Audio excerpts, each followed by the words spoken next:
امریکی فوجیوں نے ایک بہت بڑا انکشاف کیا ہے.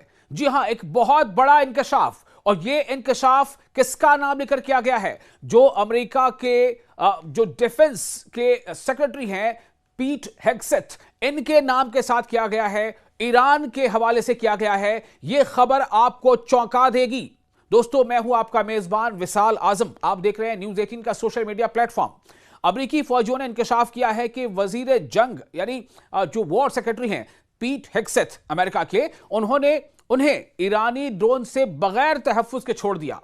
یہ کس کی بات کہی جا رہی ہے؟ یہ فوجیوں نے کہا, امریکی فوجیوں نے. ایک رپورٹ میں یہ بات سامنے آئی ہے. دراصل ایرانی ڈرون حملے میں بچ جانے والے فوجیوں, جس میں 6 امریکی اہلکار ہلاک اور 20 زخمی ہوئے ہیں, تو ان میں جو بچ جانے والے فوجی انہوں نے پینٹاگون کے اس دعوے کو مسترد کر دیا ہے کہ انہیں مناسب تحفظ فراہم کیا گیا تھا. اب آپ سوچیں یہ کیسی خبر ہے اور کیسی رپورٹ ہے. یہ حملہ جنگ کے دوسرے دن ہوا جو 28 فروری کو شروع ہوئی تھی. آپ کو یاد ہے نا کہ 28 فروری ہی وہ تاریخ تھی جب امریکہ اور اسرائیل نے بغیر اکساوے کے, بنا کسی اشتعال کے, ایران کی طرف سے بنا کسی اشتعال کے ایران پر حملے شروع کر دیے تھے. تو اس کے دوسرے دن کا ہی یہ معاملہ ہے جب ڈرون حملہ ہوا تھا. اس کے بعد ہیگسیتھ نے فوجیوں کو دیے گئے تحفظ کا دفاع کرتے ہوئے کہا کہ ایک ایرانی ڈرون مضبوط دفاعی نظام کو چکمہ دے کر گزر گیا تھا. تاہم 9 اپریل کو CBS نیوز کی رپورٹ میں ایک زخمی فوجی نے کہا کہ یہ کہنا کہ صرف ایک ڈرون اندر آ گیا غلط ہے. فوجی نے نام ظاہر نہ کرنے کی شرط پر یہ بات کہی ہے جو رپورٹ میں سامنے آیا ہے. اس نے کہا ہے کہ میں چاہتا ہوں کہ لوگ جانیں کہ یونٹ خود کو بچانے کے لیے تیار ہی نہیں تھا.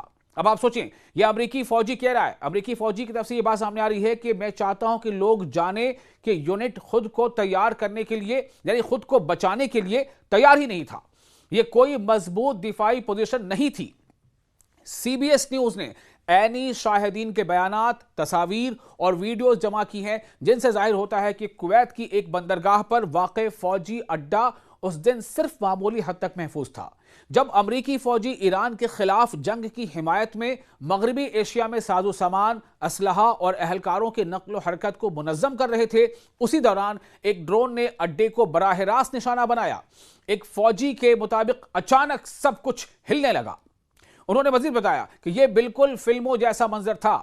کانوں میں آواز گونج رہی تھی, نظر دھندلی ہو گئی, چکر آ رہے تھے اور ہر طرف دھواں اور گرد و غبار تھا. فوجی نے زخمیوں کی حالت بیان کرتے ہوئے کہا کہ سر پر چوٹیں, شدید خون بہنا, کان کے پردے پھٹ جانا اور ہر طرف شارپنل کے زخم, لوگ پیٹ, بازوؤں اور ٹانگوں سے لوگوں کے خون بہ رہا تھا. جنگ شروع ہونے سے تقریباً 1 ہفتے پہلے امریکی صدر ڈونلڈ ٹرمپ اور اسرائیلی وزیر اعظم بنیامین نیتن یاہو کے فیصلے کے بعد کویت میں تعینات زیادہ تر امریکی فوجیوں کو اردن یعنی جارڈن اور سعودی عرب کے محفوظ مقامات پر منتقل کر دیا گیا تھا جو ایرانی میزائلوں کی حدود سے باہر تھے. اس کے باوجود امریکی فوج کی 103ویں سٹیٹمنٹ کمانڈ کے درجنوں اہلکاروں کو کویت سٹی کے جنوب میں واقع ایک بڑے اڈے سے منتقل کر کے جنوبی ساحل پر واقع پورٹ الشعبیہ کے چھوٹے سے فوجی مرکز میں بھیج دیا گیا تھا. کس پورٹ میں؟ یعنی جو بندرگاہ ہے پورٹ الشعبیہ کے ایک چھوٹے سے فوجی مرکز میں بھیج دیا گیا تھا. رپورٹ کے مطابق یہ آپریشن سینٹر عراق اور افغانستان کی جنگوں کے دور کے پرانے طرز کے ڈھانچے جیسا تھا جب ڈرون جنگ ابھی عام نہیں ہوئی تھی. اس درمیان اگرچہ عمارت کے ارد گرد اسٹیل سے مضبوط کنکریٹ کی دیواریں موجود تھیں جو مارٹر یا راکٹ حملوں سے تو بچا سکتی تھی, لیکن فضائی حملوں خصوصاً ایرانی ڈرونز کے خلاف کوئی مؤثر دفاع موجود نہیں تھا. ایک فوجی نے بتایا کہ یہ ایک پرانا فوجی اڈا تھا, چند چھوٹی رکاوٹیں اور ٹین کی بنی عمارتیں جہاں ہم عارضی دفاتر بناتے تھے. فوجی نے کہا ہے کہ انہیں سمجھ میں نہیں آیا کہ انہیں ایسے مقام پر کیوں تعینات کیا گیا جو ایرانی میزائلوں اور ڈرونز کی زد میں تھا. ایک فوجی کے مطابق انٹیلیجنس رپورٹس میں اس چوکی کو ممکنہ ایرانی ہدف قرار دیا گیا تھا. انہوں نے کہا کہ ہم ایران کے قریب ایک خطرناک علاقے میں چلے گئے جو پہلے ہی نشانہ بننے کی فہرست میں تھا. مجھے نہیں لگتا کہ اس کی کوئی معقول وجہ کبھی بتائی گئی تھی.